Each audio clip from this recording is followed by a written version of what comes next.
Memeras akhirnya menjadi korban pemerasan. Inilah gambaran dalam kasus korupsi Bupati Pemalang, Anom Widiantoro. Anom awalnya terjerat kasus korupsi. Dia diduga menerima uang terkait pelaksanaan sejumlah proyek dan dugaan penerimaan uang jual beli jabatan. Dalam kasus ini, KPK menyita barang bukti berupa uang tunai lebih dari 2 miliar rupiah dari beberapa lokasi.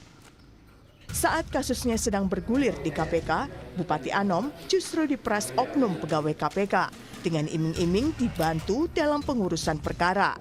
Mirisnya, ayah oknum pegawai KPK menjadi penghubung antara pihak Bupati Anom dan anaknya. Oknum pegawai itu diduga membocorkan informasi penanganan perkara kepada ayahnya yang kemudian digunakan untuk memeras Anom Widiantoro. Dalam kasus ini, KPK menetapkan Bupati Anom dan 1 orang lainnya sebagai tersangka dalam kasus pemerasan di lingkungan pemerintahan Kabupaten Pemalang. Sementara oknum pegawai KPK dan ayahnya menjadi tersangka dalam kasus pemerasan terhadap Bupati Pemalang. Klaster kedua, yakni terkait dengan dugaan tindak pidana korupsi pemerasan yang dilakukan oleh oknum KPK kepada Bupati Pemalang.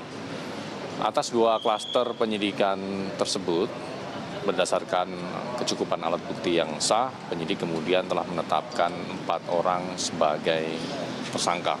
Yang bersangkutan merupakan staf administrasi pada Komisi Pemberantasan Korupsi yang benar merupakan perbantuan ya, dari instansi kepolisian.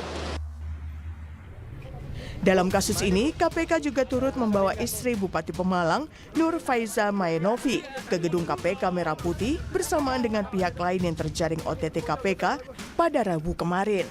Namun, usai pemeriksaan dan ekspos perkara, istri Bupati Pemalang keluar dari gedung Merah Putih KPK. Terkait kasus pemerasan yang dilakukan oknum pegawai KPK, pihak lembaga anti rasuah ini meminta masyarakat untuk tidak percaya kepada pihak-pihak yang menawarkan bantuan pengurusan kasus di KPK.